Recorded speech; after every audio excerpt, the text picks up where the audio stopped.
기도하겠습니다. 사랑과 은혜가 많으신 아버지 하나님, 주님의 은혜에 감사와 찬양을 드립니다. 아버지, 이 시간에도 우리와 함께하여 주시옵시고 우리가 진리를 알아가는데 부족함이 없도록 역사하여 주시옵소서. 이 갈라디아서 강해를 통해서 우리가 복음과 율법을 바로 정의할 수 있도록 도와주시옵시고 정말 복음 안에서 살아가는 귀한 성도들이 될 수 있도록 역사하여 주시옵소서. 모든 말씀 예수 그리스도의 이름으로 기도했습니다. 아멘. 갈라디아서 1장 13절을 보겠습니다.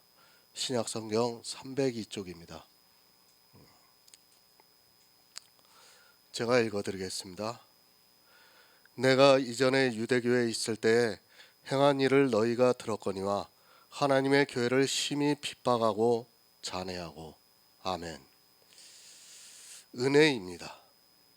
오직 나와 함께 하신 하나님의 은혜라고 말씀을 하고 있습니다. 사도 바울이 복음을 받은 것이 하나님의 은혜라고 말씀을 하고 있습니다. 사람이 얼마나 쉽게 다른 복음에 미혹이 되는가를 알고 있어야 합니다. 아니, 주님이 오시고 하늘에 올라가신 후 2000년이 지났습니다. 복음이 있다고 생각합니까? 종교는 있을지 몰라도 복음은 없습니다. 이 시대는 복음이 완전히 사라졌다고 보는 것이 맞습니다. 누가 복음을 전하고 있습니까? 이스라엘도 얼마나 빨리 다른 복음에 미혹이 되었는가를 성경을 보면 아주 쉽게 알 수 있습니다. 그런데도 이 시대는 교회 안에서 듣고 있는 말을 복음이라고 생각하고 있습니다. 복음을 듣고 있습니까? 그것은 정말 큰 은혜라는 것을 깨달아야 합니다. 복음을 아는 성도라면 자기가 얼마나 넘치는 은혜를 받았는가를 쉽게 이해할 수 있습니다.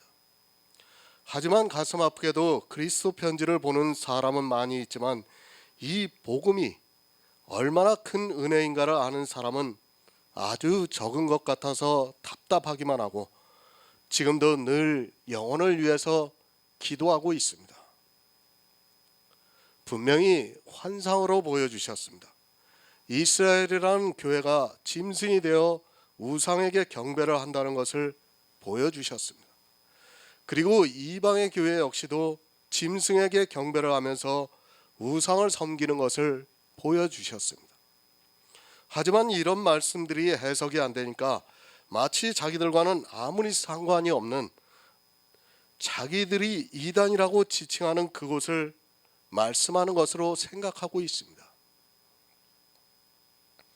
노아는 여호와께 은혜를 입었더라. 정말 이 말씀을 깊이 생각해 보시기 바랍니다.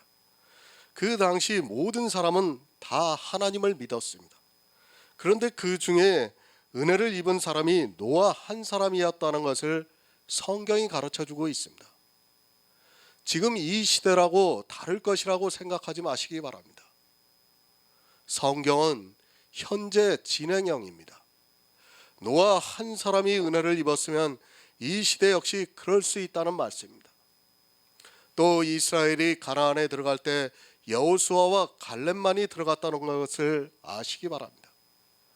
그것은 그들만의 문제가 아니라 이 시대 역시 교회라는 광야 중에 60만 명 중에서 2사람이 들어갈 수 있다는 것을 가르쳐주고 있는 말씀입니다. 은혜입니다. 이것을 사람의 은혜로 언어로 표현해서 은혜입니다. 그 이상을 말할 수 없기 때문에 은혜라는 단어를 쓰고 있습니다. 그런 은혜를 내가 받았습니다. 그래서 사도 바울은 내 생명까지도 아까워하지 않는다고 말씀을 하고 있습니다. 은혜를 받은 성도라면 너무도 당연한 일입니다. 예수 그리스도입니다. 그는 살아계신 하나님의 참 형상입니다. 반드시 죽어야 하는 우리 인생들을 불쌍히 여겨주셔서 이 세상에 오셔서 십자가를 지시고 우리에 대한 자기의 사랑을 확증하셨습니다.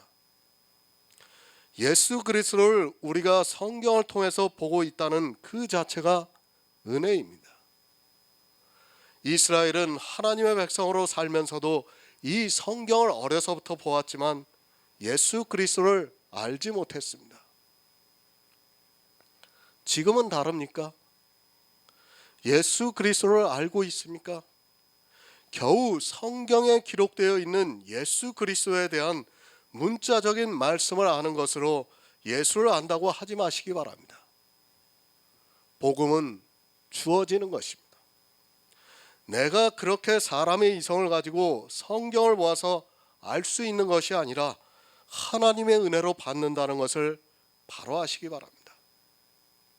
성경을 보아도 안 보입니다. 그래서 주님께서 소경이 소경을 인도하다가 다 구덩이에 빠진다고 말씀을 하고 있습니다. 복음의 말씀을 들어도 안 믿는 사람이 있습니다. 반드시 성령을 받은 성도들이 보고 그 안에서 예수 그리스도를 어떻게 계시했는가를 깨달아야 안다고 할 수 있습니다. 제가 요즘 그 율법에 대해서 좀 많이 해석을 하고 있어요. 그런데 정말 그 율법 안에는 예수 그리스도가 그대로 다 담겨져 있어요. 특히 시민법에는 거의 다 예수 그리스도가 예표되고 있다는 것을 우리가 알아야 돼요.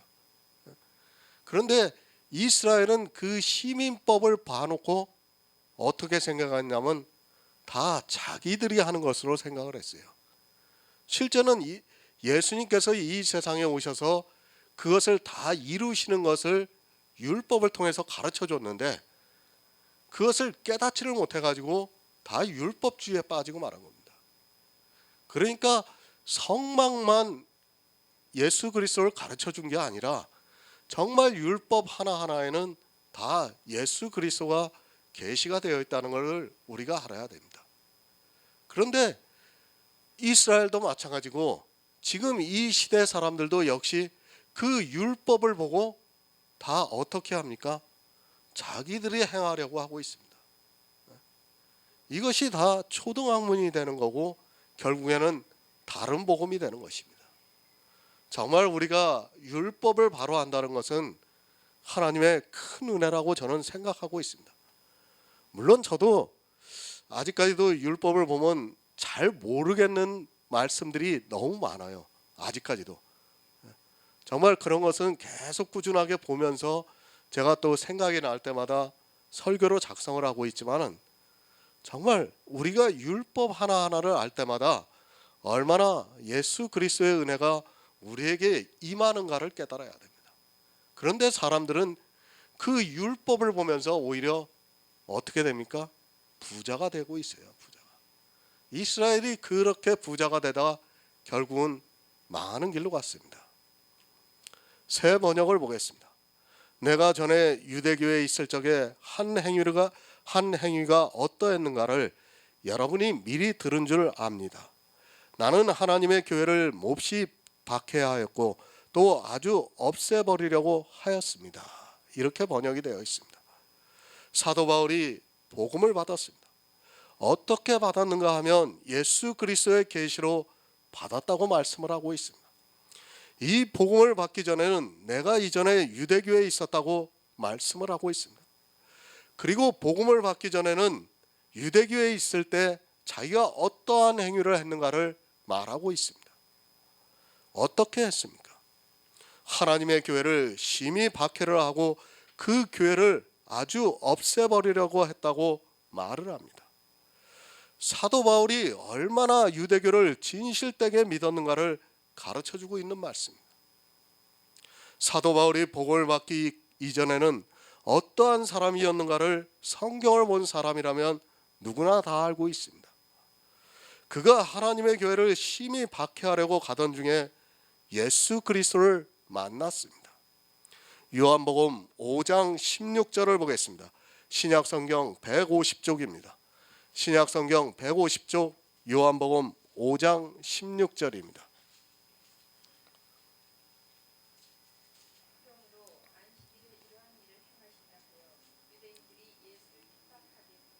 아멘. 예수 그리스도는 하나님의 참 형상입니다. 그런데 누가 예수 그리스도를 핍박했는가를 잘 아시기 바랍니다. 로마 사람들에 의해서 물론 예수님께서 십자가에서 죽으셨지만 죽게 하기까지는 유대인들의 세력 때문이었습니다.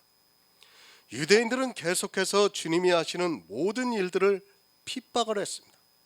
유대인입니다. 복음을 핍박하는 자가 누군가 하면 하나님을 스스로 아주 잘 믿고 있다고 생각하는 유대인들이었습니다. 이제 이방의 복음이 전해졌습니다. 하지만 불행하게도 이방의 복음이 전해지자마자 교회는 다른 복음이 들어왔다는 것을 성경에서 가르쳐주고 있습니다. 주님을 누가 핍박했습니까? 이 시대 복음을 누가 핍박을 하겠습니까? 주님이 오셨을 때 이스라엘이나 지금 이방의 교회나 차이가 없다는 것을 여러분이 깨닫고 있어야 합니다. 하나님께서 이스라엘을 가나안으로 인도하시고 난 후에 주님이 오신 기간이나 주님이 오셔서 천국 복음을 전하시고 하늘에 올라가시고 난 후의 기간이나 별 차이가 없습니다. 유대인들이 주님을 핍박했습니다. 지금 기독교인들이 이 시대 또 복음을 핍박하고 있다는 것을 깨닫지 못하면 그는 유대인들과 같이 그렇게 살다가 사망에 이른다는 것을 깨닫고 있어야 합니다. 사도 바울도 자기가 유대교에 있을 때 하나님의 교회를 핍박했다고 말을 하고 있습니다. 왜 그렇게 했습니까? 사도 바울이 디모데전서에서 내가 믿지 아니할 때에 알지 못하고 했다고 말하고 있습니다. 사도 바울은 분명히 유일하신 참 하나님을 믿었습니다.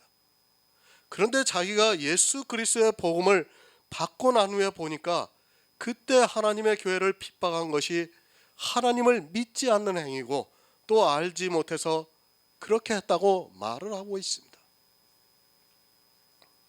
유일하신 참 하나님을 믿습니다. 그런데 유대교회에 있을 때 믿지 않았다고 말을 하고 있습니다. 지금 이 시대 교회 안에 있는 사람들이 예수 그리스도를 믿고 있습니다. 그들이 사도 바울이 유대교회에 있을 때보다 지혜가 있다고 생각합니까? 성경을 정말 냉정하게 그리고 모르는 것이 있으면 지혜를 구하면서 보시기 바랍니다. 누가 핍박을 했는가를 아시기 바랍니다. 그럼 이 시대에 누가 복음을 핍박할 것인가도 쉽게 알 수 있습니다. 하나님을 믿는다고 하는 그들이 복음을 핍박한다는 것을 잊지 마시기 바랍니다. 이스라엘은 실제 육체적으로 핍박을 했지만 이 시대는 안타깝게도 복음이 있는 자가 없어서 핍박을 하지도 않고 있습니다.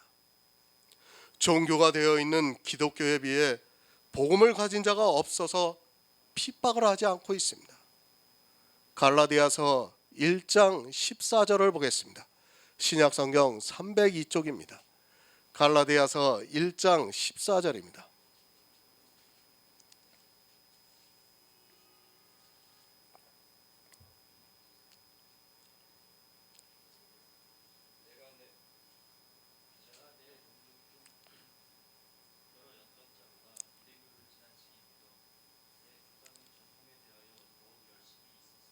아멘.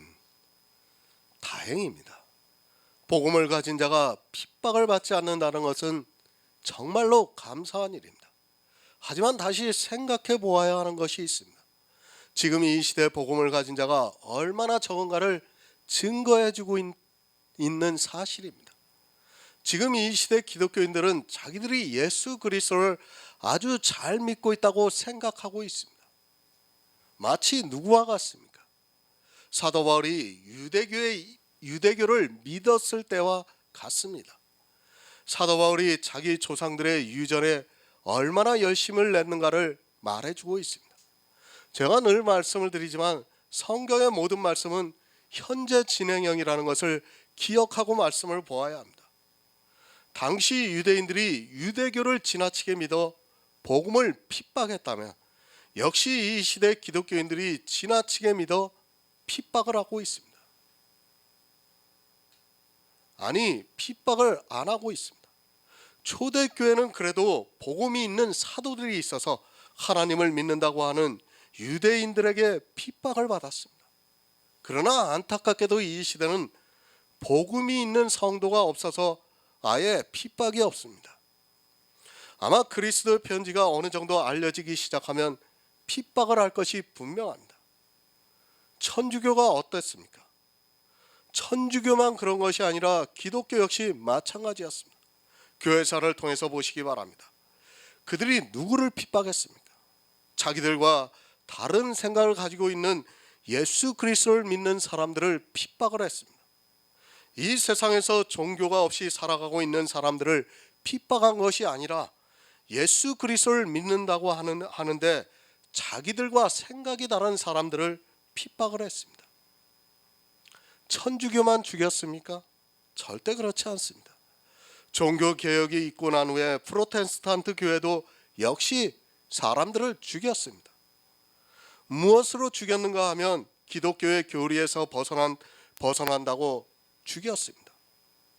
이스라엘만 그런 것이 아니고 천주교만 그런 것이 아니고 기독교 역시도 그렇게 했다는 것을 알아야 합니다. 왜 그러한 일이 있는가 하면 그 종교를 지나치게 믿어 열심을 냈기 때문입니다.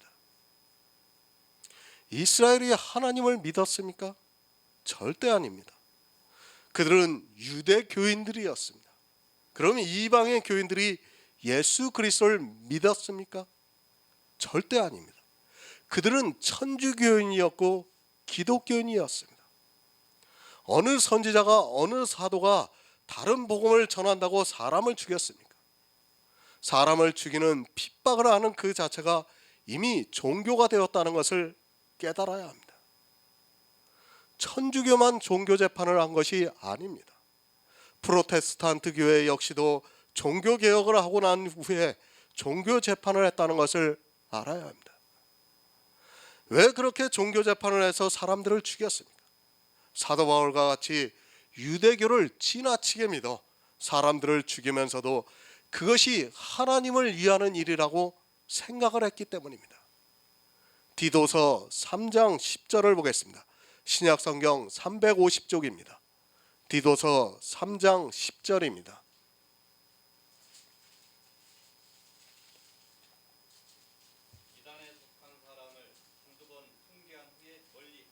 아멘. 내가 볼 때 이단입니까? 그가 아무리 이단이라 해도 그를 죽이라고 하지 않습니다. 그런데 유대교인들도 사람을 죽였고 천주교인들도 사람을 죽였고 기독교인들도 사람을 죽였습니다. 물론 종교의 자유가 없었을 때의 일입니다. 지금은 기독교인들이 사람을 안 죽이고 있습니까? 만약에 종교의 자유가 주어지지가 않고 있다면 지금도 역시 죽이고 말 것이 분명합니다. 어디를 보면 압니까? 지금 이슬람을 보시기 바랍니다. 자기들의 종교적인 문제로 서로 죽이기까지 하고 있습니다. 시아파, 수니파 하면서 자기들과 파가 다른 그것만으로도 적대시하고 있고 심지어는 죽이기까지 하고 있습니다. 이것이 바로 종교라는 것을 알고 있어야 합니다. 개혁주의 교회입니다. 그들의 사상이 바뀌었다고 생각하지 마시기 바랍니다. 바뀐 것이 있다면 종교보다 국가의 힘이 더 강해진 것밖에는 없습니다. 종교보다 국가의 권력이 더 강해지다 보니까 종교도 국가의 법 아래서 신앙생활을 하다 보니까 죽이지를 못하고 있는 것이지, 국가보다 종교의 힘이 더 강한 이슬람을 보시기 바랍니다. 똑같습니다. 성경에서 누가 이단을 죽이라고 했습니까? 누가 이단이라고 판정할 수 있습니까? 자기들이 종교가 되어 있는 이단이면서 누구를 이단이라고 합니까? 이 시대도 이단 감별사라는 사람들이 있습니다. 그들이 과연 복음을 받은 사람들입니까? 절대로 아닙니다. 도리어 자기들이 다른 복음에 미혹이 되어 있습니다. 그것도 모르고 그저 종교의 거대한 힘을 빌어서 자기들과 생각이 다른 사람이 있으면 이단이라고 정죄를 하고 있습니다. 제가 완전하게 이단의 사상을 가진 것을 이단이라고 하는 것을 나쁘다고 하는 것이 절대로 아닙니다. 이단이라고 감별을 하고 있는 그들이 이단이면서 누구를 이단이라고 합니까? 자기 속에 있는 들보를 보지 못하고 있습니다. 자기는 들보가 있는데도 거대한 종교에 속해 있다고 해서 함부로 이단을 판단하고 있습니다. 누가 이단을 시비했습니까? 사도 바울은 이단으로 판단이 되면 한두 번 훈계한 후에 멀리하라고 말씀을 하고 있습니다. 그 이단과 싸우는 것이 아니라 한두 번 훈계한 후 말을 듣지 않으면 아예 상종도 하지 말라는 말씀입니다. 왜 싸웁니까? 자기들이 이단이니까 싸우는 거 아닙니까? 정말 복음을 받은 성도라면 사도 바울이 우리에게 가르쳐준 이 말씀대로 할 것입니다. 왜 그렇게 하지 않는가 하면 기독교라는 종교를 지나치게 믿다 보니까 이단을 참지 못하고 끝까지 시비를 거는 것입니다. 그 자체로 이미 자기들이 종교라는 것을 증거하고 있다는 것을 알아야 합니다. 이단이 얼마나 많습니까? 아니, 이 시대 전체가 이단이라고 보아야 합니다. 그런데 이단 감별사라고 하는 이상한 사람들이 남을 이단이라고 한다고 해서 자기가 이단이 아닌 것으로 생각해서는 안 됩니다. 사람들은 그것에 미혹을 당하고 있습니다. 거대한 세력이 어느 세력을 이단이라고 하니까 자기들은 이단이 아닌 것으로 생각하고 있습니다. 초대교회입니다. 누가 이단이었습니까? 유대교와 초대교회가 있었습니다. 누가 이단이었습니까? 당연히 초대교회가 이단이었습니다. 그리고 구약의 선지자들을 보시기 바랍니다. 누가 이단입니까? 이 시대 기준으로 하면 성경을 기록한 선지자들은 다 이단이라는 것을 바로 알고 있어야 합니다. 성경적 이단이 누구입니까? 교회 안에서 주여 주여 하면서 예수 그리스도를 믿는다고 하지만 실제 그들은 예수 그리스도의 은혜를 거절을 하는 율법의 행위를 하고 있습니다. 그러니까 성경에서 말씀하고 있는 주님의 은혜를 거절하는 행위를 하는 모든 교회 안에 있는 사람들이 이단이라는 것을 알아야 합니다. 하지만 이 시대는 복음이 사라졌기 때문에 누가 이단이고 누가 정통인가 하는 것은 아무 의미가 없습니다. 100%입니다. 그것이 참입니다. 그 중에 99% 가까이 있는 사람이 있습니다. 그리고 50% 정도 가까이 있는 사람이 있습니다. 누가 이단입니까? 둘 다 이단입니다. 믿음이라는 것은 99%가 되어서도 안 됩니다. 100%가 안 되는 모든 교회들은 다 이단이라는 것을 깨닫고 있어야 합니다. 이단이라고 공격을 합니다. 그리스도 편지도 가끔 그렇게 열심을 내는 사람들이 있습니다. 기독교라는 종교를 믿고 있는 사람들이 가끔 지나치게 믿다 보니까 복음을 전하는데 이단이라고 공격을 하고 있습니다. 그런 공격이 왜 나오는가 하면 다 종교를 지나치게 믿는 데서 나오고 있습니다. 내가 정말 복음을 받은 자 같으면 설령 그리스도 편지가 이단이라 해도 한두 번 훈계한 후에 물러가는 것이 성도의 모습이라고 생각합니다. 사도행전 2장 10절을 보겠습니다. 신약성경 188쪽입니다. 사도행전 2장 10절입니다.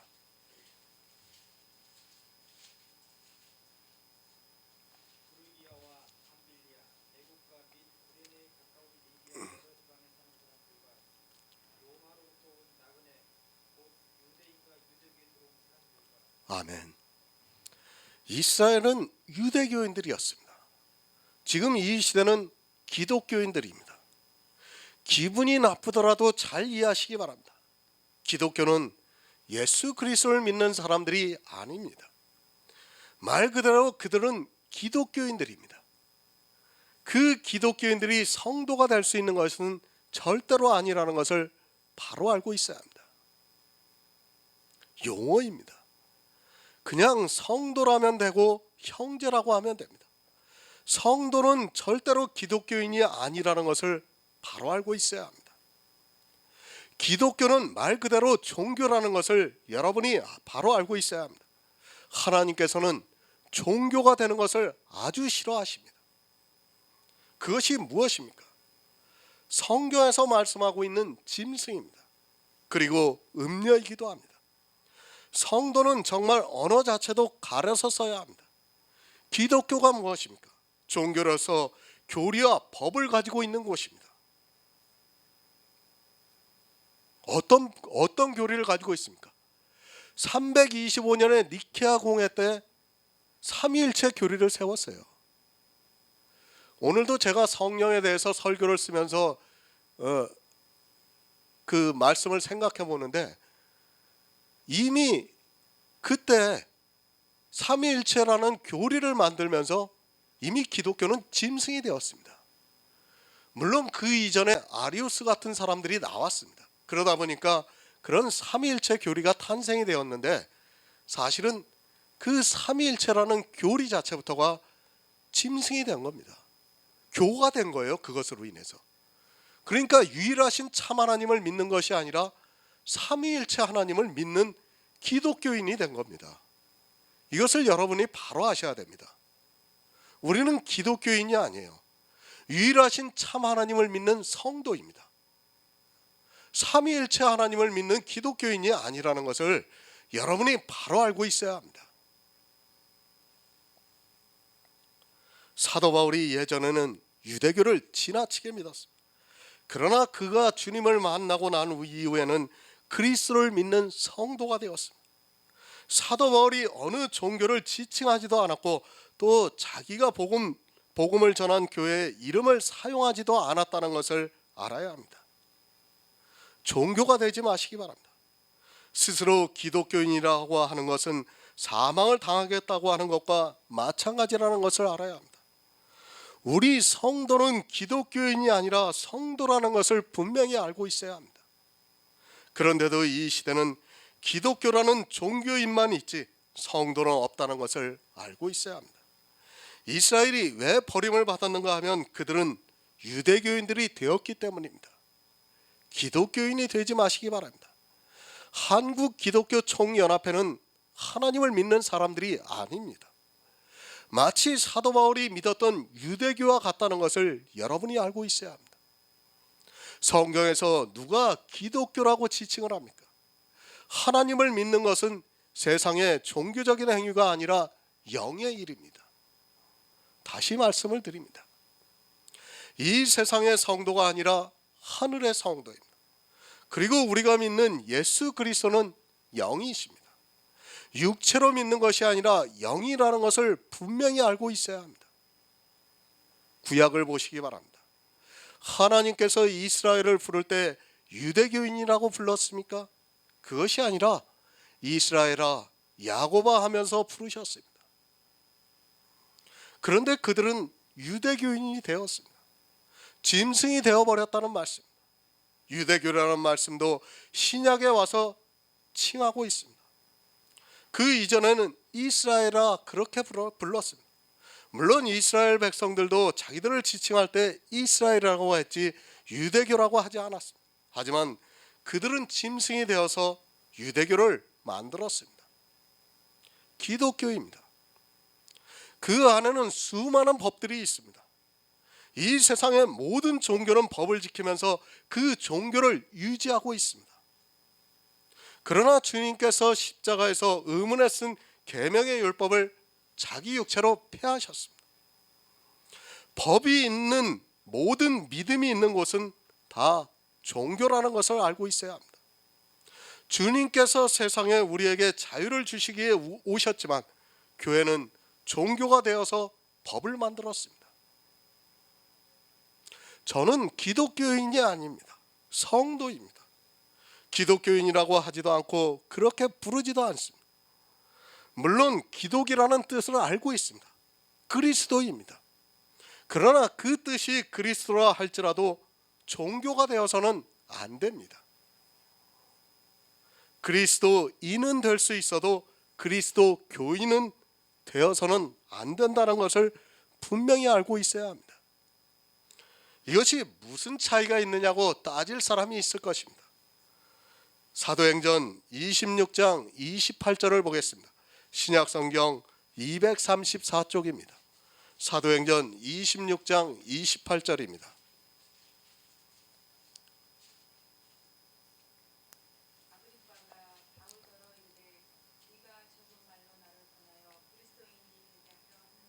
아멘. 그리스도 교인은 종교인입니다. 그리스도인은 예수 그리스도의 사람입니다. 그리스도인은 예수 그리스도를 믿음으로 그 안에 예수 그리스도의 영이 있는 사람을 그리스도인이라고 말씀을 하고 있습니다. 그러나 그리스도 교인은 이미 그 교라는 자체가 종교라는 것을 말하고 있다는 것을 알아야 합니다. 무엇이 다릅니까? 유대교인과 그리스도 교인과 무엇이 다릅니까?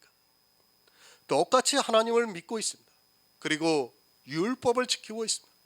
자기들이 조상대대로 내려온 유전이 있습니다. 니케아 공회가 있으로부터 그리스도 교인들이 만든 교리가 그대로 전해지고 있습니다. 이미 325년 이후로 그리스도교가 만들어졌다는 것을 알아야 합니다. 교가 되어서는 안 됩니다.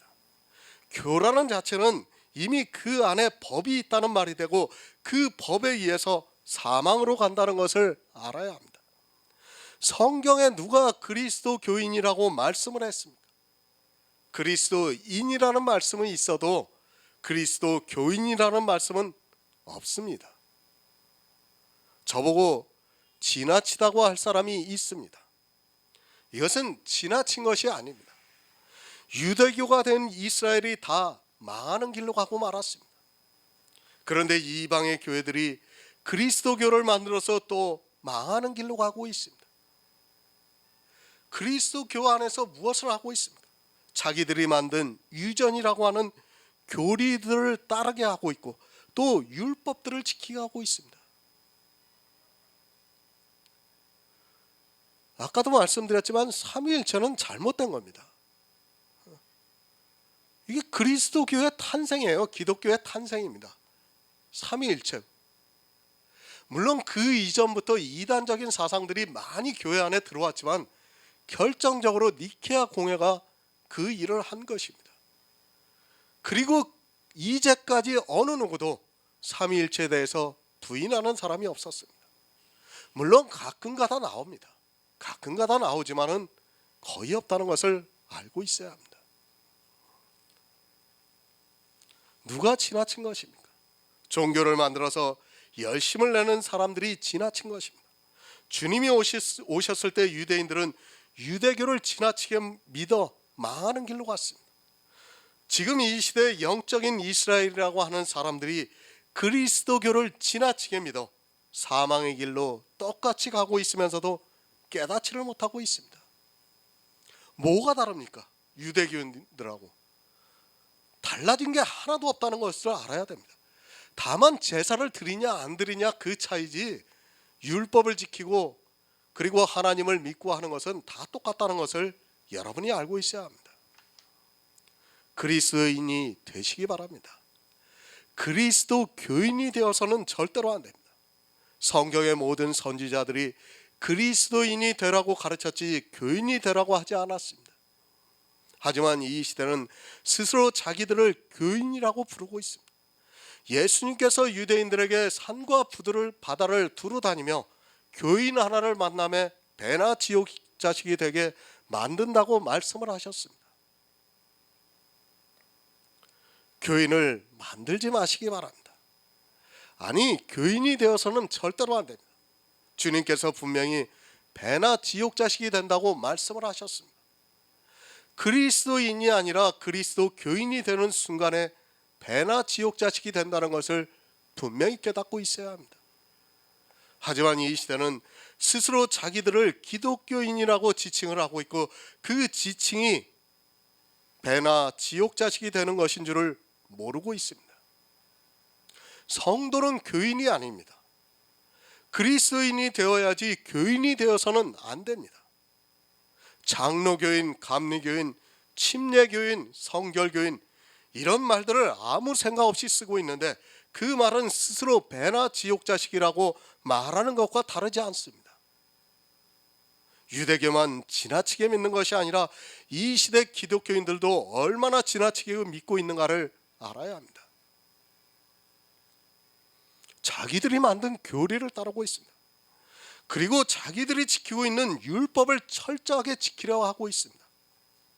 자기가 무슨 일을 하고 있는 줄을 모르고 그저 사람들이 그렇다고 하니까 그렇게 스스로 배나 지옥 자식이라고 부르고 있습니다. 지금 이 시대에 기독교인은 있을지 몰라도 그리스도인은 거의 없다는 것을 분명히 깨닫고 있어야 합니다. 절대 안 됩니다. 교인이 되는 순간, 아니 그 안에 있는 모든 사람은 다 배나 지옥 자식이 된다는 것을 잊지 마시기 바랍니다. 성도는 모였을 때 그것을 교회라고 하고 또 스스로를 그리스도인이라고 칭하고 있습니다. 성경에서 이런 말씀들을 바로 볼 수 있는 눈을 얻지 못하면 다 배나 지옥 자식이 되어 사망에 이른다는 것을 명심하시기 바랍니다. 전도서 7장 26절을 보겠습니다. 구약성경 955쪽입니다. 구약성경 955쪽 전도서 7장 26절입니다. 내가 깨달은즉 마음이 오르막 불같고 손이 포순 같은 너희는 사망보다 독한 자라. 하나님을 기뻐하는 자는 저를 피하거니와 죄인은 저에게 잡히기로다. 아멘. 종교에 빠지지 마시기 바랍니다. 기독교 역시 이 세상 종교의 하나라는 것을 잊지 마시기 바랍니다. 그러니까 요한계시록에서 큰 음녀에 받을 심판이 뭡니까? 바로 종교가 되어 있는 교회를 말씀하고 있는 겁니다. 지금 음녀를 말씀하고 있는 것입니다.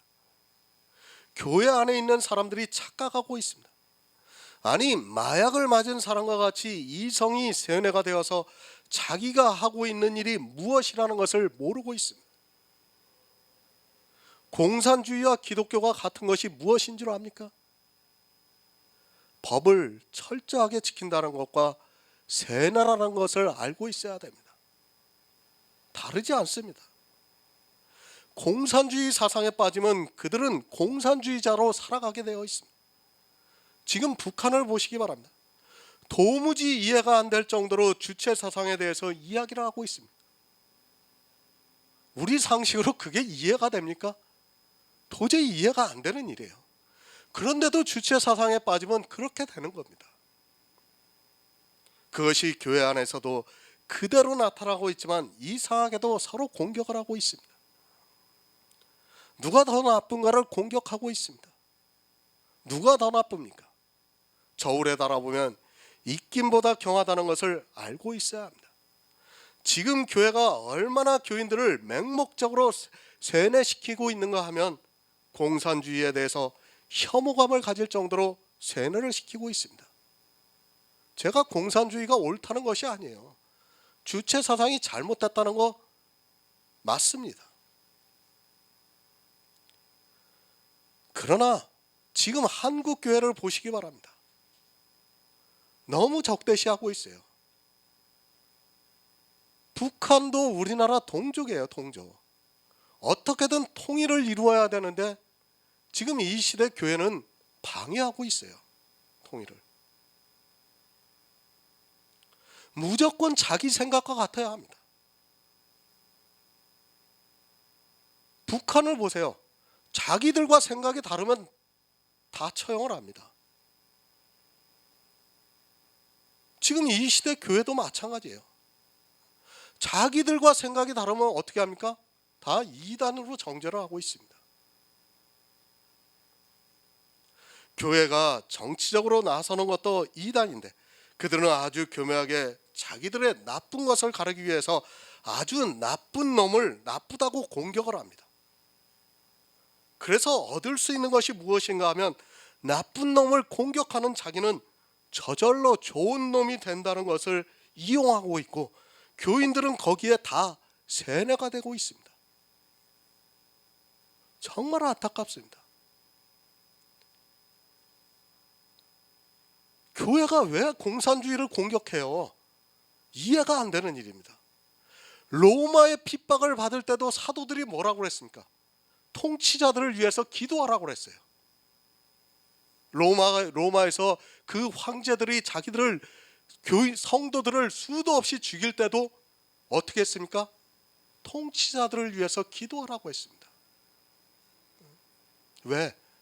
우리가 편안하게 하나님을 믿을 수 있게 해달라고 통치자들을 위해서 기도했다는 말씀입니다. 뭡니까? 나쁜 놈을 공격하면 나는 좋은 놈이 되는 거예요. 교회가 이단 사상이니 공산주의 사상이니 그것을 공격하는 게 뭡니까? 자기들은 좋다는 거예요. 좋다는 거. 반사 이익을 누리는 겁니다. 거기에 다 세뇌가 되고 있는 겁니다. 그러니까 자기들이 다 좋은 놈 쪽에 속하는 겁니다. 다. 저기 나쁜 놈이 아주 지독하게 나쁜 놈이 하나 있는데 그 나쁜 놈을 아주 공격을 하니까 어떻게 됩니까? 자기들은 다 좋은 놈이 되는 겁니다. 그게 바로 종교예요. 공산주의에서도 똑같이 그런 일을 하고 있어요. 나쁜 놈이 하나 나오면 어떡합니까? 걔네들은 공개 처형을 해요. 아주. 그리고 이놈이 진짜 나쁘다고 계속 공격을 하는 겁니다. 그러면 어떻게 합니까? 자기네들 주체 사상이 바른 거예요. 지금 한국 기독교가 똑같은 일을 하고 있습니다. 교회입니다. 그것이 음녀가 되고 짐승이 됩니다. 아니 정확히 말씀드려서 이스라엘이라는 교회가 유대교라는 음녀가 되었습니다. 그리고 이방의 교회 역시도 종교가 되어서 기독교라는 음녀가 되어 있습니다. 솔로몬이 그 음녀를 내가 깨달았는데 마음이 올무와 금을 갖고 손이 포승 같은 여인은 사망보다 독한 자라고 말씀을 하고 있습니다. 기독교입니다. 그리고 유대교입니다. 그들이 무엇이 다릅니까? 유대교는 예수 그리스도를 영접하지 않았고 기독교는 주여 주여 하면서 예수 그리스도를 믿고 있고 그 이름으로 기도를 하고 있습니까? 하지만 유대교가 하는 것을 기독교가 그대로 따라하고 있습니다. 바알을 섬겼습니다. 그리고 아세라를 섬겼습니다. 온갖 음행의 일을 다 했습니다. 율법주의로 변하고 말았습니다. 그러면서도 자기들이 하나님의 백성이라고 하면서 경건의 모양을 내는데 열심을 냈습니다. 솔직히 이 모든 것이 이 시대 교회 안에서 그대로 행해지고 있다는 것을 모르고 있습니다. 기독교라는 종교는 그 태생부터가 잘못되었다는 것을 여러분이 깨달아야 합니다. 성경에서 이스라엘을 음녀라고 말씀을 하고 있습니다. 성경이 그렇다고 하면 그런 것입니다. 그것은 이스라엘만 그런 것이 아니라 우리가 보고 있는 이방의 교회 역시도 그렇다는 것을 알고 있으라고 이 말씀을 하고 있습니다. 하나님을 기뻐하는 자는 저를 피하려니와 죄인은 그에게 잡힌다고 말씀하고 있습니다. 어떤 죄인입니까? 예수 그리스도를 믿지 않는 죄인이 그에게 잡힌다는 말씀입니다. 음녀에게 다 잡힌다는 거예요. 마음이 올무와 같고 손이 포승 같은 여인은 사망보다 독한 자라. 이것이 종교입니다. 올무와 그물에 걸려 있습니다. 그리고 포승으로 묶어서 밖으로 나가지를 못하게 만들고 있습니다. 이 여인은 사망보다 더 독하다고 말씀을 하고 있지만 이 여인이 너무 좋아서 어떻게 하든지 그 여인과 음행을 하려고 노력을 하고 있습니다. 이것이 세상 일이 아니라 교회 안에서의 일이라는 것을 바로 알고 있어야 합니다. 이스라엘이라는 교회가 유대교에 붙잡혔습니다. 그리고 이방의 교회가 기독교라는 종교에 붙잡혔습니다. 죄인은 그에게 붙잡힌다고 말씀을 하고 있습니다. 그 죄인이 이 세상 이성적으로 생각하는 도덕적인 죄인이 아니라 예수 그리스도를 믿지 않는 죄인이 붙잡힌다는 것을 말씀하고 있습니다. 만약에 이것이 도덕적이라면 이 세상 모든 사람은 한 사람도 구원을 받지 못하고 다 붙잡혀서 사망으로 가게 됩니다. 교회입니다. 하나님의 교회입니다. 이것이 종교가 되어서는 절대로 안 됩니다. 하나님의 교회는 보이는 유형의 교회가 아니라 보이지 않는 무형의 교회를 말씀하고 있습니다. 그 보이지 않는 교회가 325년 이후로는 종교가 되어버렸다는 것을 여러분이 깨닫고 있어야 합니다. 자기들 스스로가 기독교라고 부르고 있습니다. 성경을 잘 보시기 바랍니다. 교회는 있어도 종교는 없다는 것을 바로 깨달아야 합니다. 성경 어디에서 교라는 단어를 사용하고 있습니까? 그냥 하나님의 교회입니다. 그 교회를 지칭할 때도 지금과 같이 예수교 장로의 이름을 정해서 교회라고 하지 않고 있고, 그 지방을 사용해서 그 지명이 있는 교회라고 말씀을 하고 있습니다. 종교에 빠지면 어떻게 됩니까? 열심만 생기게 되어 있습니다. 하나님을 믿는다는 것을 빙자해서 자기들의 종교에 열심을 내게 만들고 있습니다. 그들은 거의 모든 면에서 열심을 내고 있습니다. 그 열심이 결국에는 자기를 사망으로 이끌고 가고 있는데도 그것을 모르고 그저 하나님을 위해서 일한다고 생각하고 있습니다. 사도 바울도 그랬습니다. 유대교를 지나치게 믿었을 때는 열심을 냈다고 말씀을 하고 있습니다. 유대교에서 지키고 있는 율법을 얼마나 잘 지켰는가 하면 스스로 율법의 의로는 흠이 없다고 말을 하고 있습니다. 지금도 교회 안에서 그렇게 생각하고 있습니다. 내가 주의를 철저하게 지키고 있다고 말을 하고 있고, 심지어는 자기가 평생에 11조를 낸 것을 가지고 자랑하고 있습니다. 종교를 아시기 바랍니다. 손이 포승 같습니다. 한번 음녀에 걸려드는 순간 어느 누구도 빠져나올 수 없다는 것을 바로 깨닫고 있어야 합니다. 그것은 이 세상 어느 종교도 다 마찬가지입니다. 물론 사람들이 볼 때는 때로 빠져나오는 것 같이 보일 수 있지만, 그 역시 다른 종교가 쳐놓은 그물에 걸려 사망에 이른다는 것을 알아야 합니다. 참 우리나라는 불쌍해요. 그거 보면 지금 3대 종교가 아주 그물처럼 쳐놨어요. 밖을 나가보세요. 한 집 건너 한 집이에요. 다. 그 3대 종교에서 빠져나갈 수 있는 사람이 거의 없다는 것을 여러분이 알고 있어야 합니다. 다 사망입니다. 죄인은 저에게 잡힙니다. 지금 교회 안에 있는 죄인들은 자기가 잡혀 있는 줄도 모르고 그저 주여 주여 하면서 하나님을 믿고 있는 자기를 보면서, 아니 자기가 하고 있는 신앙생활을 보면서 천국에 들어갈 수 있다고 생각하고 있습니다. 하나님을 믿는다고 하는 거의 모든 사람이 다 이렇게 독한 여자에게 잡혀서 죽어가고 있지만 깨닫지를 못하고 있습니다. 청함을 받은 자는 많습니다. 그러나 택함을 입은 자는 적다고 분명히 말씀을 하고 있습니다. 진심으로 믿고 있다고 하는 거의 모든 사람들이 다 이 여인에게 붙잡혀서 사망에 이르고 있습니다. 청함을 받은 자들은 행위에 열심을 내고 있고, 택함을 받은 자들은 예수 그리스도를 믿고 있습니다. 불행합니다. 이 시대 교인들은 믿음과 행위를 모릅니다. 아마도 이 글을 보면서도 자기들이 진심으로 믿고 있다고 말할 것이 분명합니다. 믿음이라는 것은 내 진심이 아니라 하나님께서 주셔서 믿어지는 역사가 일어나야 합니다. 그러나 사람들은 자기들이 믿고 있다고 말을 하고 있고, 자기들이 하고 있는 예배, 기도, 찬송 등의 행위들을 보고 믿는다고 말을 하고 있습니다. 종교에 붙잡히지 마시기 바랍니다. 기독교 역시 종교입니다. 저는 예수 그리스도를 믿기 위해서 그것까지도 버릴 수 있습니다. 아니, 다 버렸습니다. 이단이라도 해도 좋고 비난을 해도 좋습니다. 아니, 기독교인들 전체로부터 핍박을 받는다 해도 좋습니다. 주님께서 제게 주신 기업을 얻기 위해서 종교에 붙잡히지 않고 있습니다. 아니, 그것에게서 주님께서 나를 지켜 보호해 주실 줄을 믿고 있습니다. 갈라디아서 1장 15절을 보겠습니다. 신약성경 302쪽입니다.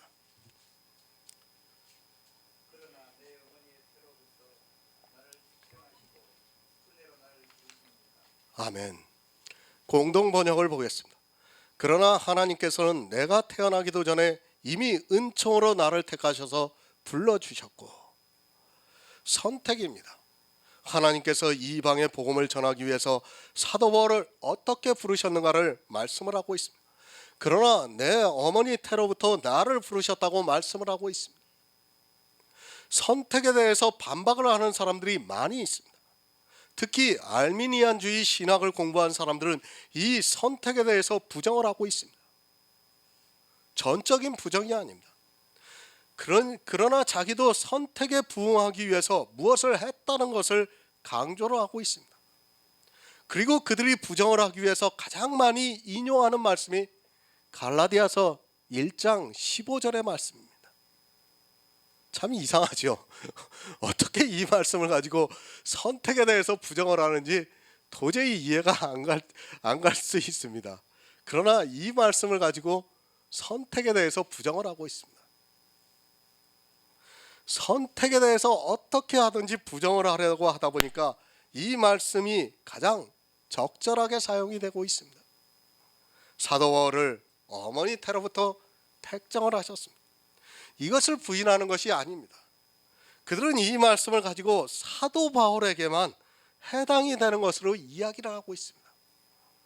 그러니까 일반 교인들은 이렇게 택정을 하는 것이 아니라 사도 바울은 이방의 복음을 전하기 위해서 사도로 특별히 택정을 하셨다고 말을 하고 있습니다.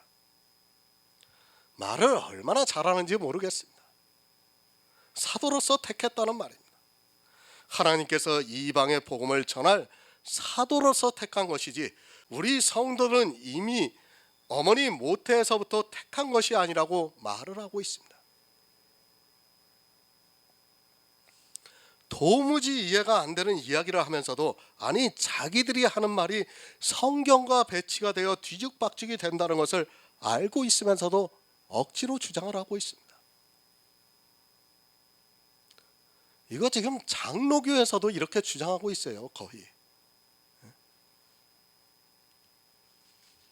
물론 부정하고 싶지는 않습니다. 그러나 사도 바울이 특별한 사람입니까? 물론 이방의 복음을 전한 특별한 사람입니다. 그러나 성경이 어떻게 말씀하고 있습니까? 엘리야도 우리와 성정이 같다고 말씀하고 있습니다. 사도이기 때문에 어머니 태로부터 택정함을 받은 것이 아니라 구원을 받은 성도는 모두가 창세전에 이미 택함을 입었다는 것을 알아야 합니다. 로마서 1장 1절을 보겠습니다. 신약성경 239쪽입니다. 신약성경 239쪽 로마서 1장 1절입니다.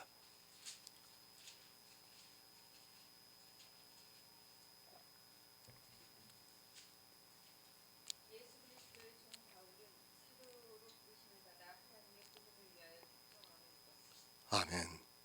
로마서도 같은 말씀을 하고 있습니다. 그러다 보니까 사람들은 하나님의 선택에 대해서 이상하게 해석을 하고 있습니다.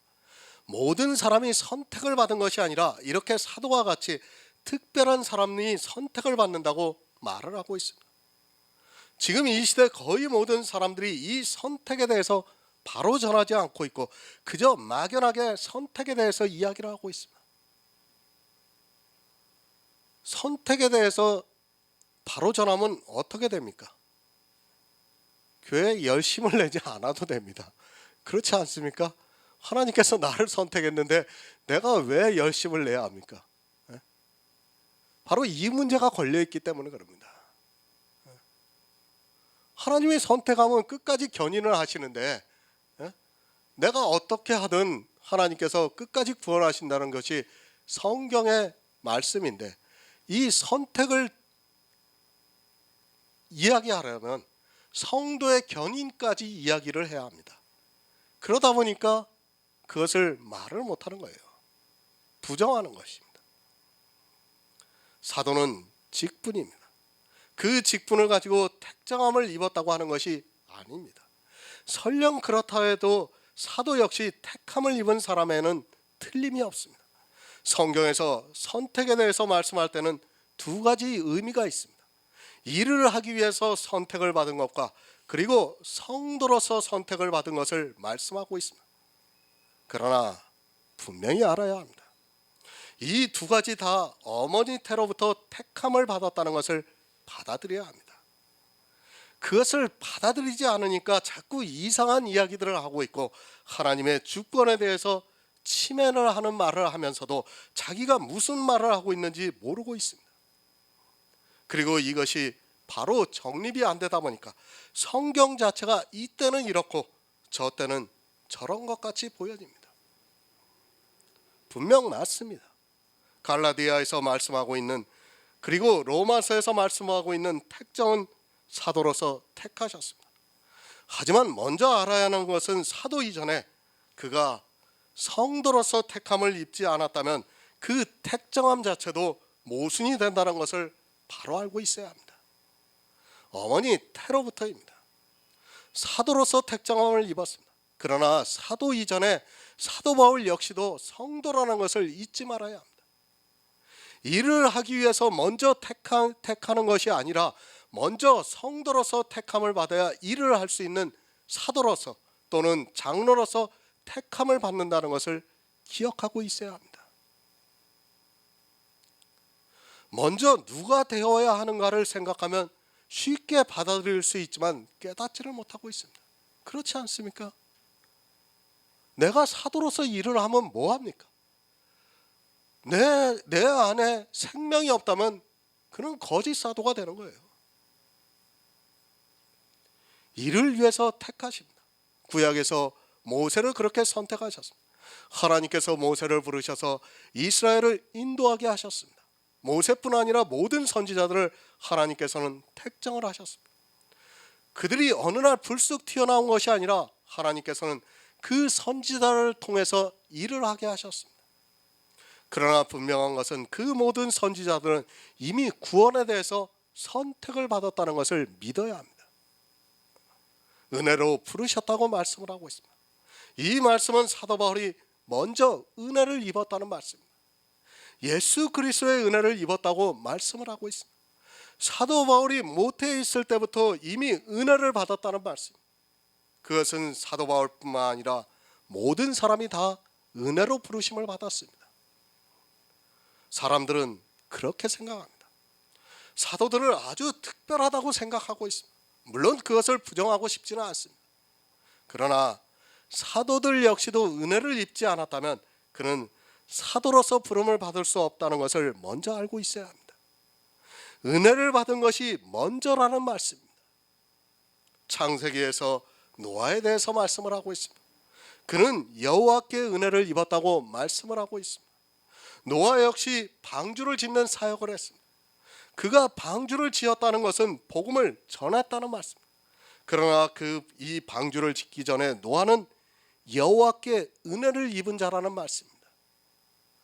은혜를 입은 노아였기 때문에 그가 방주를 지을 수 있었습니다. 은혜를 입었다는 말씀은 구원을 받았다는 말씀입니다. 은혜로 부르셨습니다. 이 말씀은 먼저 구원을 받았다는 말씀입니다. 사도라서 택정함을 입기 전에 사도 바울은 은혜로 부르심을 받았습니다. 그가 하나님으로부터 은혜로 부르심을 받았기에 사도로서 택정함을 받고 일을 했다는 것을 우리는 알고 있어야 합니다. 선택, 택정, 택하심 다 같은 말입니다. 여러 가운데 하나를 골라서 정하는 것을 말하고 있습니다. 물론 사도로서 여러 가운데서 골라 택정할 수 있습니다. 그러나 모든 성도는 여러 가운데서 골라 택하셔서 구원을 받았다는 것을 믿어야 합니다. 성경을 볼 때 늘 말씀을 드리지만 일보다는 구원이 먼저입니다. 일을 먼저 생각하기 때문에 이 선택에 대해서 부정을 하고 있습니다. 예정을 부정하고 있습니다. 사실 선택과 예정을 말씀할 때 은혜가 아니고는 설명이 안 되는 것을 우리가 알고 있어야 합니다. 내가 하나님을 믿는 것은 아주 쉬운 일입니다. 그러나 이 선택과 예정을 알게 되면 내가 하나님을 믿는다는 것은 불가능한 일이라는 것을 알아야 합니다. 그래서 성경은 그 불가능한 일을 가능케 하시는 하나님의 능력을 믿게 하기 위해서 선택과 예정을 말씀하고 있습니다. 하나님의 역사입니다. 내 안에 있는 믿음의 역사로 하나님을 믿고 있습니다. 그것은 내가 이성이 있어서도 아니고 지혜가 있어서도 아닙니다. 하나님께서 나를 사랑하셔서 여러 가운데서 택하셔서 부르셨습니다. 이렇게 택하심을 받은 것을 은혜라는 단어로 말씀을 하고 있습니다. 에베소서 2장 8절을 보겠습니다. 신약 성경 311쪽입니다. 에베소서 2장 8절입니다.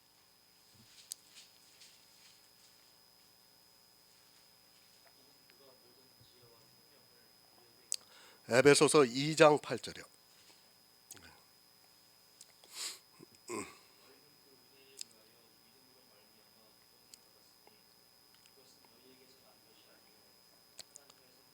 아멘. 은혜로 부르셨습니다. 사도 바울이 은혜로 인하여 믿음으로 구원을 받았다는 말씀. 사도 바울은 이방인들에게 이 구원에 대해서 말씀을 하고 있습니다. 이렇게 은혜로 부르신 것은 너희에게서 난 것이 아니요 하나님의 선물이라는 말씀입니다. 물론 사도 바울이 복음을 전하는 사도로 택정함을 입었지만 은혜로 부르심을 받은 것은 사도 바울의 행위가 아니라 하나님의 선물이라는 말씀입니다. 이것이 은혜입니다.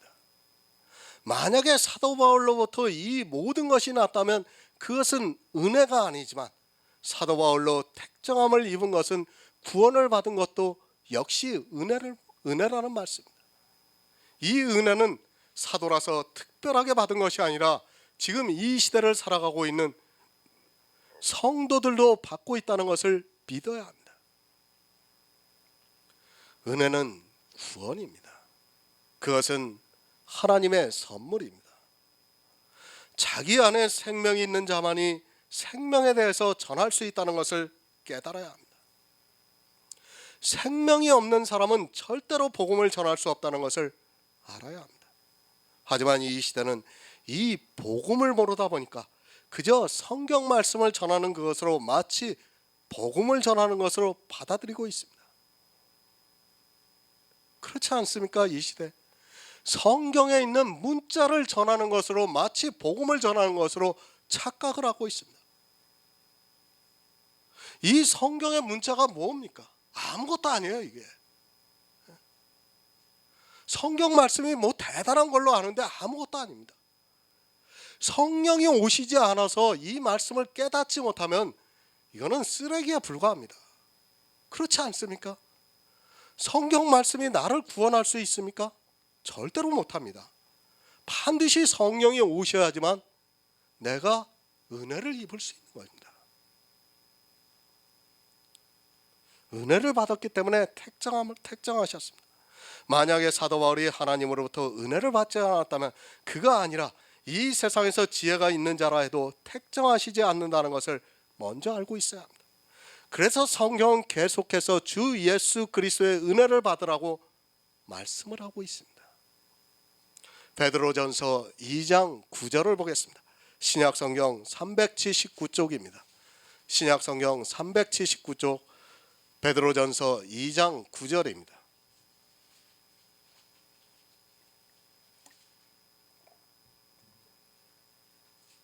오직 너희는 택하신 족속이요 왕 같은 제사장들이요 거룩한 나라요 내 소유된 백성이니 이는 너희를 어두운 데서 불러내어 그 기이한 빛에 들어가게 하신 자의 아름다운 덕을 선전하게 하려 하십니다. 아멘.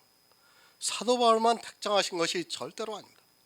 이미 사도 바울은 성경에서 성경을 기록하고 순교를 당했습니다. 하지만 우리가 보고 있는 성경은 영의 말씀입니다. 모든 사람이 이 성경을 보고 성령의 감동을 받아 깨달을 수 있는 것이 절대로 아닙니다. 만약 그럴 수 있다면 사도 바울을 어머니 태로부터 택정을 하셨다는 것이 맞을 수 있습니다. 하지만 어떻습니까? 이 시대 택정함을 받은 사람이 몇이나 됩니까? 저도 목사들의 숫자를 정확하게는 모르겠습니다. 이 세상에 있는 목사들, 그러니까 복음을 전하고 있다고 하는 사람들을 다 세어본다면 아마 그 수가 엄청날 것 같습니다. 과연 그들이 이 성경을 보고 다 복음을 전하고 있는가 하는 문제입니다. 성도입니다.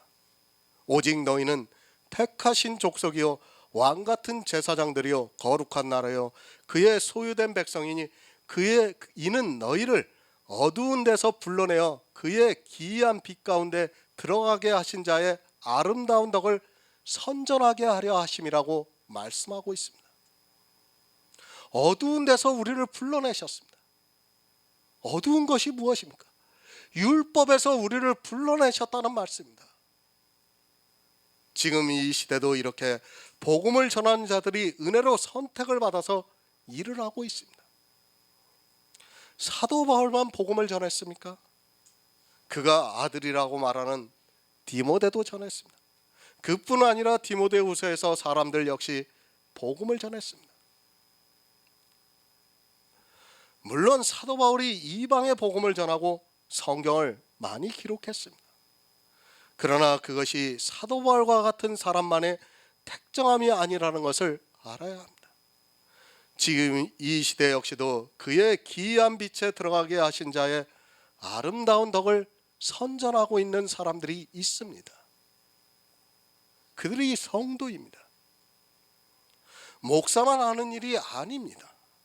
성도도 예수 그리스도를 전할 수 있어야 합니다. 아니 어쩌면 성도들을 통해서 더 많이 전해지고 있습니다. 사실 목사는 사람을 만나는 일을 그렇게 많이 하지 않습니다. 솔직히 저 같은 경우에는 설교를 쓰는 시간이 많아서 사람과 만나서 복음을 전한다는 것이 쉽지가 않습니다. 물론 아카데미 강의를 통해서 복음을 전하고 있습니다. 근데 실제로 저 같은 경우에는 거의 사람을 만나지를 않습니다.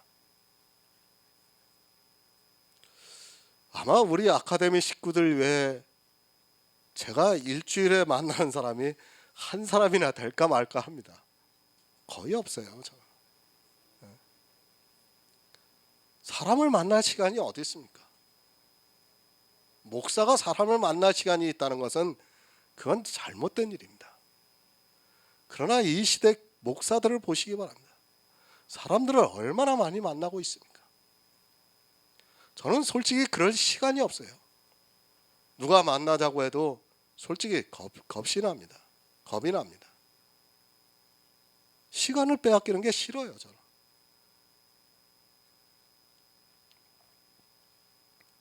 오직 너희는 택하신 족속이요. 이 말씀은 사도 바울과 같이 어머니 태로부터 택정을 하셔서 은혜로 부르셨다는 말씀입니다.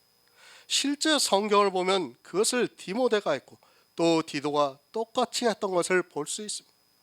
아니 그들만 한 것이 아니라 초대교회의 집사들은 거의 말씀을 전했습니다. 이상하게 생각하지 마시기 바랍니다. 택정함을 입었다니까 내가 어느 성경 말씀을 조금 안다고 해서 마치 나 역시도 사도 바울과 같이 성령의 감동을 받아 복음의 일꾼이 되는 것으로 생각하지 마시기 바랍니다. 그리고 베드로전서의 말씀과 같이 모든 사람들이 성령의 감동을 받아 성경을 보고 그의 기이한 빛에 들어가 아름다운 덕을 선전한다고 생각하지 마시기 바랍니다. 디모데는 그렇게 했습니다. 분명히 사도 바울에게서 배웠습니다. 물론 디모데 역시도 성령의 감동을 받았습니다. 그러나 디모데나 디도는 사도 바울로부터 복음을 배웠습니다. 그리고 그 배운 것을 통해서 성경 안에서 성령의 감동을 받아 그의 기이한 빛에 들어가 아름다운 덕을 선전했습니다. 택하신 족속입니다. 그들이 언제부터 택하심을 입었습니까? 창세전부터 예수 그리스도 안에서 택하심을 받았습니다. 정말 이 선택에 대해서 믿어야 합니다. 만약 이 선택을 믿지 않으면 결국에는 내 의를 주장하게 되고 그것이 있다 보면 부자가 되어 사망에 이르게 되어 있습니다. 내 의를 버리라고 가르쳐주기 위해서 성경에서 은혜라고 말씀을 하고 있습니다. 물론 성경을 기록한 선지자들이 있습니다. 그러나 그 성경을 보고 영의 일을 깨달아 알 수 있는 것 역시도 택하심을 입은 성도라는 것을 베드로전서에서 말씀을 하고 있습니다. 이렇게 성령의 감동을 받은 성도를 그의 기이한 빛에 들어가 아름다운 덕을 선전하게 하고 있습니다. 사도 바울만 아닙니다. 우리도 역시 지금 그의 기이한 빛에 들어가게 하신 자의 아름다운 덕을 선전하고 있다는 말씀입니다. 예수 그리스도의 은혜로 어두운 데서 불러내서 예수 그리스도의 복음을 전하고 있습니다. 이렇게 아름다운 덕을 선전하고 있는 성도는 어머니 태로부터 택정하시고 은혜로 부르신 이의 뜻을 따라 이 시대에 복음을 전하는 자로 일을 하고 있습니다. 모든 사람이 다 복음을 전하는 것이 아닙니다. 하지만 그 복음을 전하는 사람과 함께 일을 하고 있습니다. 이 모든 일들이 어두운 데서 불러내어 그의 기이한 빛에 들어가게 하신 자의 아름다운 덕을 선전하게 하고 있다는 말씀입니다. 이것을 은사라고 합니다. 그래서 로마서 12장에서 어떻게 하는가를 말씀하고 있습니다. 누구는 가르치고, 누구는 섬기고, 누구는 성실함으로, 누구는 부지런함으로 해서 아름다운 덕을 선전하고 있습니다. 선택에 대해서는 이미 아카데미 강의에 설교를 했습니다. 그것을 보시면 되리라고 생각하고 있습니다. 오늘은 택정을 받은 것에 대해서 다른 시각으로 바라보고 있습니다. 특히 알미니안주의 사상을 가지고 있는 사람들이 이 선택에 대해서 부정을 하고 있고 또 갈라디아서 말씀을 이용하기 때문에 그것에 대해서 말씀을 드렸습니다. 그들의 말이 옳다 해도 문제입니다. 베드로전서에 있는 말씀이 또 걸리게 되어 있습니다. 성경은 일관성이 있어야 합니다. 사람의 이성적 사고로 이런 말씀을 이해하려고 하다가는 결국에는 모든 성경이 얽히게 되어서 성경에서 말씀하고 있는 하나님의 뜻을 잃어버리고 소경으로 헤매게 되어 있습니다. 갈라디아서 1장 16절을 보겠습니다.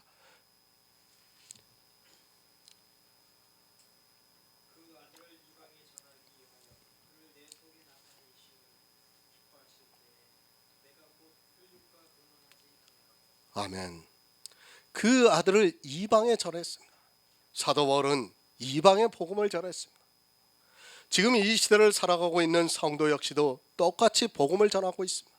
사도 바울은 이스라엘 사람으로서 이방의 복음을 전했지만 이 시대 역시 사도 바울과 같이 어머니 태로부터 택정하시고 은혜로 부르심을 받은 성도들이 그의 기이한 빛에 들어가게 하신 자의 아름다운 덕을 선전하고 있다는 말씀입니다. 당신은 이스라엘만 하나님을 믿었습니다.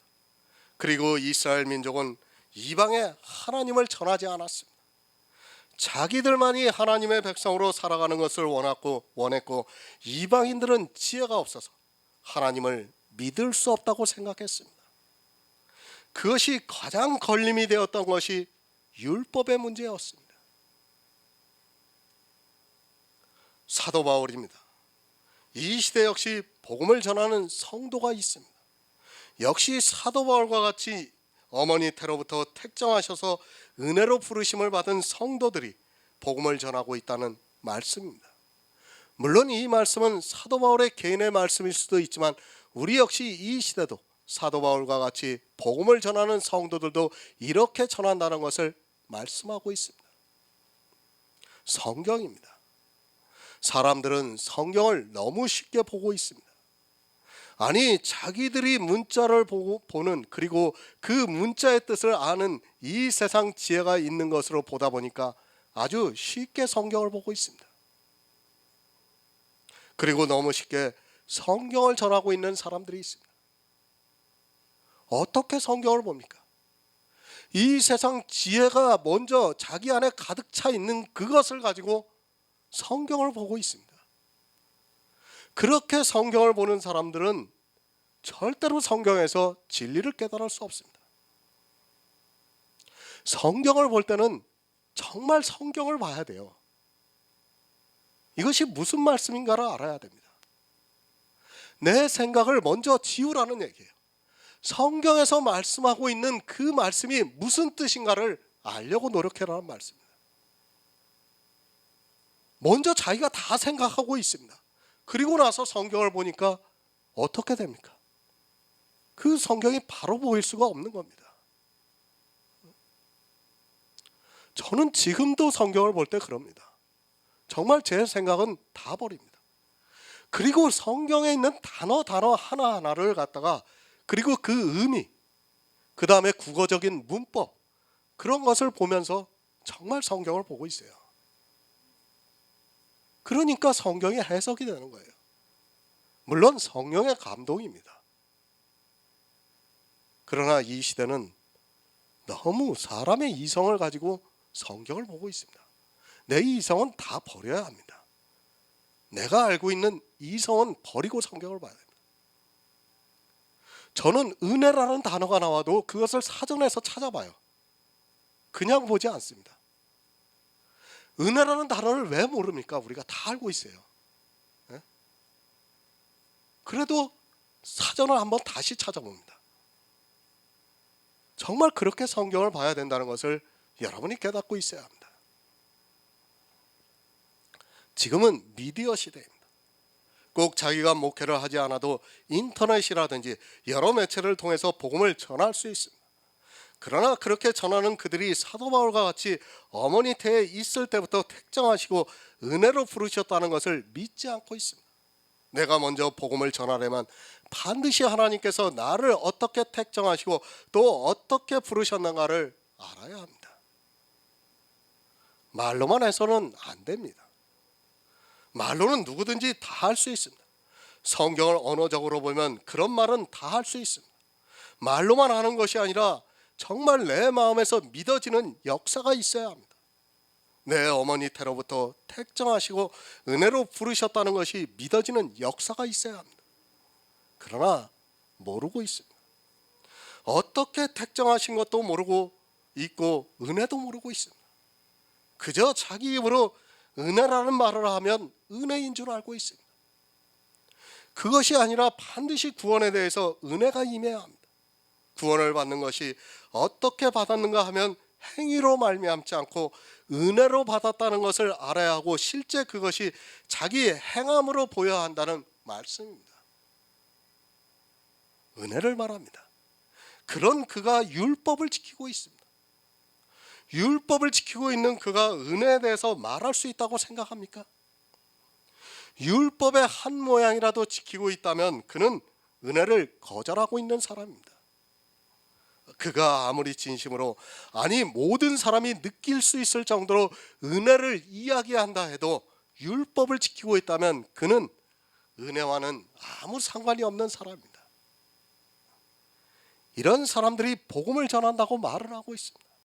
교회 안에서, 그리고 또 여러 매체를 통해서 복음을 전한다고 말을 하고 있습니다. 이 사람은 은혜 자체를 거절하고 있는 사람이기 때문에 그가 아무리 사람의 말로 감동을 주는 정말 예수 그리스도를 믿으라고 하는 사람과 같이 받아들여진다 해도 그는 다른 복음에 미혹이 되어 있는 사람입니다. 그래서 사도 바울이 은혜로 부르심을 입었다고 말씀을 하고 있습니다. 내가 복음을 전합니까? 반드시 어머니 태로부터 택정함을 입어야 합니다. 그것은 창세전에 예수 그리스도 안에서 예정을 하신 하나님의 놀라우신 경륜입니다. 이것이 믿어지는 것이 은혜입니다. 그러나 이 은혜조차도 모르고 있는 사람들이 이 시대 복음을 전한다고 하면서 그저 성경에 있는 문자를 전하는 것으로, 마치 복음을 전하는 것으로 생각하고 있습니다. 아름다운 덕이 무엇입니까? 그 아들을 이방에 전하는 것입니다. 그 시작을 사도 바울이 했습니다. 그리고 이 시대 역시 사도 바울과 같이 성령의 감동을 받은 성도들이 그 일을 하고 있습니다. 어떻게 하고 있는가 하면 만세전부터 예정하셔서 그리스도 안에서 택정함을 받아 은혜로 부르심을 입어서 복음을 전하고 있다는 말씀입니다. 복음 그냥 전해지는 것이 절대로 아닙니다. 내가 이 시대 복음을 전하고 있습니까? 그리고 가르치는 자를 통해서 복음을 받아들이고 있습니까? 이 모든 일들이 다 하나님의 은혜로 부르심에 따라 되는 일이라는 말씀입니다. 여러분이 이 자리에 그냥 와 있는 게 아니에요. 정말 세상 사람들이 볼 때 여기가 교회입니까? 아니에요. 정말 세상 사람들이 볼 때는 여기는 아무것도 아니에요. 정말 이단같이 보입니다. 그러나 하나님께서 부르시니까 지금 이 자리에서 우리가 예수 그리스도에 대해서 알아가고 있습니다. 정말 이것이 은혜라는 말씀입니다. 사도 바울은 이방의 복음을 전했고 우리는 내 형제와 가족 그리고 이웃에게 전하고 있습니다. 사도 바울을 부르셨습니다. 지금 이 시대 복음이 있는 사람을 하나님께서 은혜로 부르셨습니다. 복음이 어떻게 전해지고 있는가를 바로 알아야 합니다. 은혜로 부르심을 입은 자가 복음을 전해야 하는데 이 시대는 신학을 공부하고 목사 한 수를 받으면 마치 모두가 복음이 있는 것으로 성경을 보고 있고 그 문자를 전하면서 복음을 전한다고 말을 하고 있습니다. 에베소서 3장 5절을 보겠습니다. 신약성경 312쪽입니다. 에베소서 3장 5절입니다.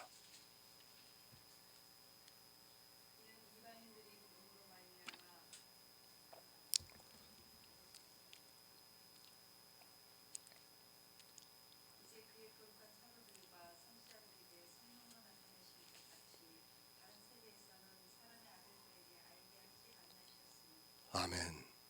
그를 내 속에 나타내시기를 기뻐하셨다고 말씀합니다. 어떻게 나타냈습니까?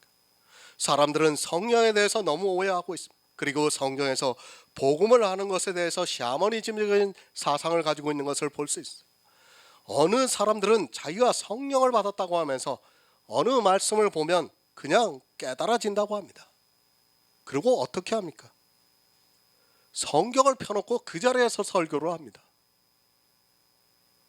물론 성령을 받으면 그럴 수 있다는 거 저도 인정합니다.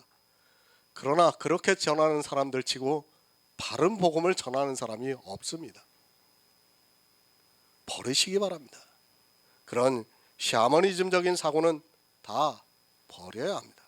특히 은사자들에게서 그런 것이 더 많이 나타나고 있는 것을 볼 수 있습니다.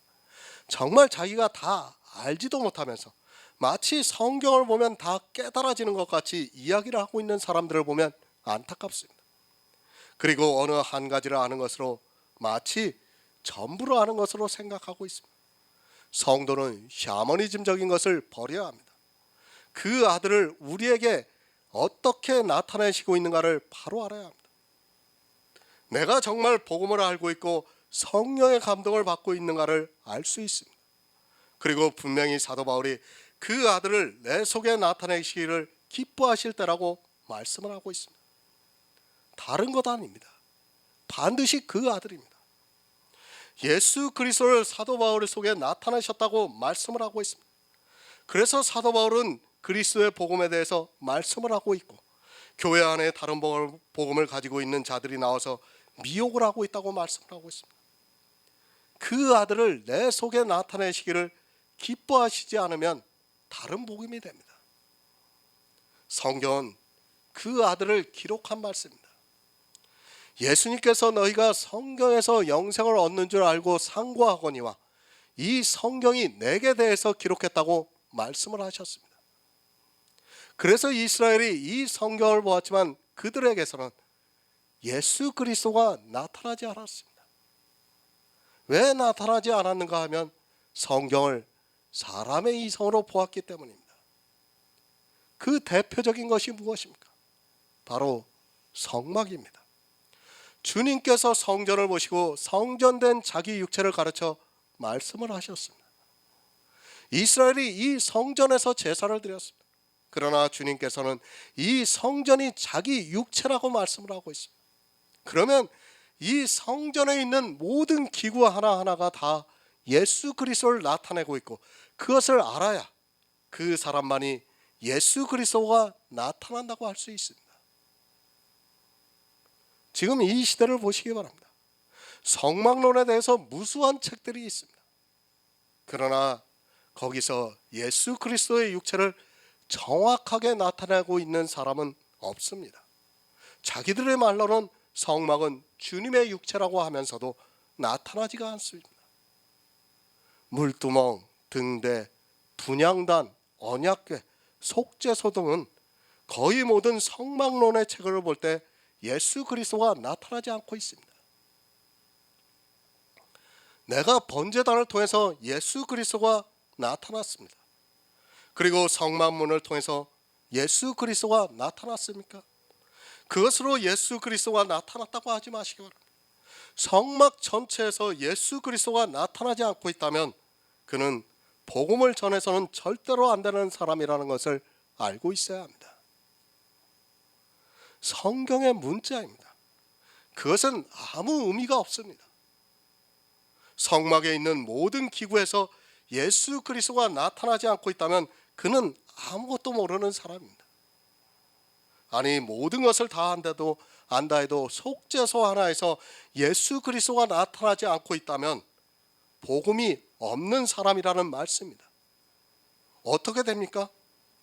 속죄소에서 예수 그리스도가 나타나지 않으면 삼위일체를 주장하게 되어 있어요.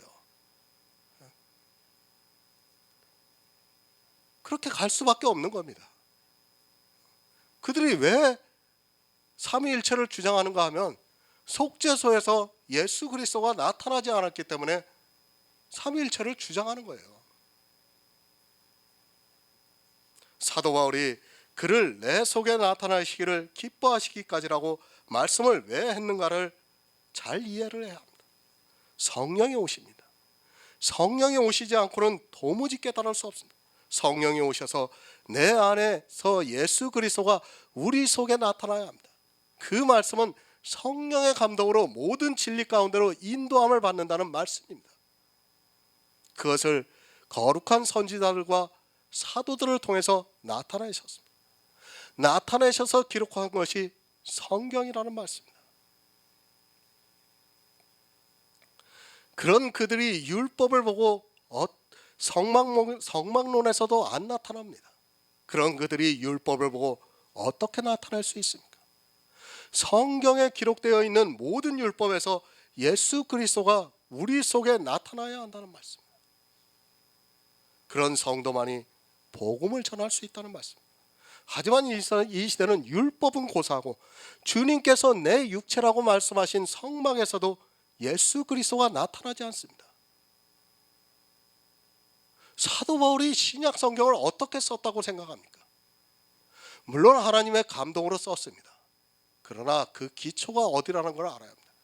바로 율법이고 성막입니다. 그것을 알았기 때문에 사도 바울이 신약 성경을 기록할 수 있었던 거예요. 만약 그것을 몰랐다면 예수 그리스도가 자기 속에서 나타나지를 않습니다.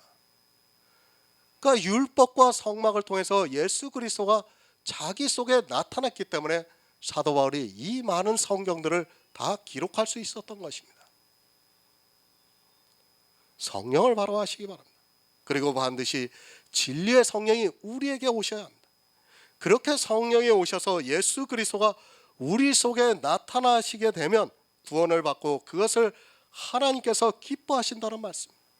하지만 이 시대는 성령에 대해서도 모르고 있고 성막에 대해서도 모르고 있습니다. 새 번역을 보겠습니다. 그 아들을 이방 사람에게 전하게 하시려고 그를 나에게 기꺼이 나타내 보이셨습니다. 그때 나는 사람들과 의논하지 않았습니다. 사도 바울은 사람들과 의논하지 않았습니다. 성령의 감동으로 깨달아서 알았다는 말씀입니다. 지난 시간에도 말씀드렸지만 오직 성령의 감동으로서 깨달아 알았습니다. 저 역시도 마찬가지입니다. 사람들과 의논하지 않았습니다. 사람에게서 배우지도 않았습니다. 물론 제 신학의 기초는 학교의 학장님입니다. 그분이 탁월하게 성경을 보셨어요. 그러나 복음이 있었던 건 아닙니다. 그 기초가 있었기 때문에 물론 제가 여기까지 올 수 있었습니다.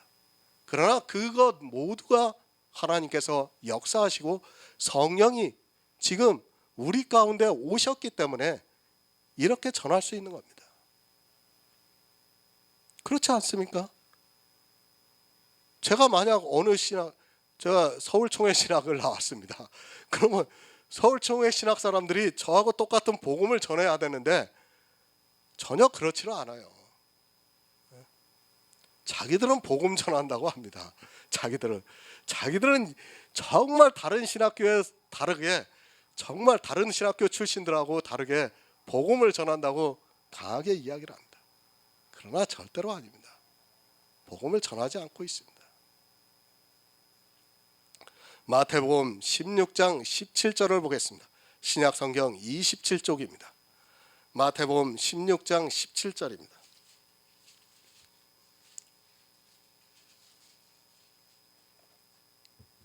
예수께서 대답하여 가라사대 가요나 시몬아 내가 복이 있도다 이를 내게 알게 하는 혈육이 아니요 하늘에 계신 내 아버지시니라. 아멘. 혈육과 의논하지 않았습니다.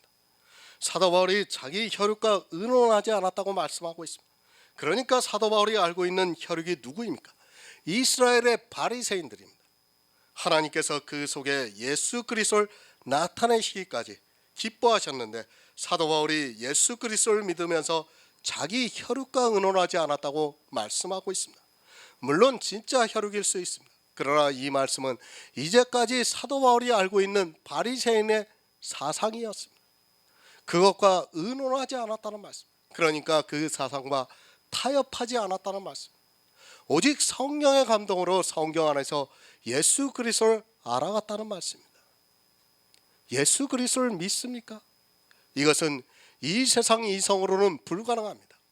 정말 예수에 미치지 않고는 도무지 있을 수 없는 일입니다. 그래서 하나님께서 예수 그리스도를 사도 바울 속에 나타나게 하셨다는 말씀입니다. 혈육과 의논하지 않았다고 하니까 진짜 자기가 이제까지 만났던 사람들과 의논하지 않았다는 것이 아니라 이 세상의 이성과 의논하지 않고 성령의 감동을 받았다는 말씀입니다.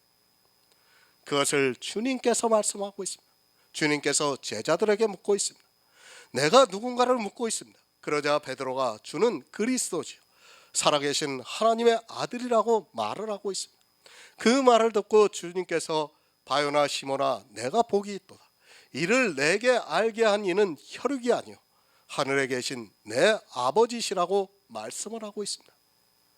예수 그리스도 누구도 알 수 없습니다. 오직 성령이 오셔야지만 내 안에 그리스도가 나타난다는 것을 믿어야 합니다. 주님의 말씀은 이 세상의 이성으로는 예수 그리스도를 알 수 없는데 내가 그것을 아는 것을 보니 복되다고 말씀을 하시면서 알게 하신 이는 하나님이라고 말씀을 하고 있습니다. 오해하지 마시기 바랍니다. 그렇다고 해서 모든 사람들이 다 그렇다는 것은 절대 아닙니다. 분명히 하나님께서 나타내시는 사람이 있습니다. 그 사람을 통해서 복음을 듣고 믿는 사람 역시 나타난다는 말씀입니다.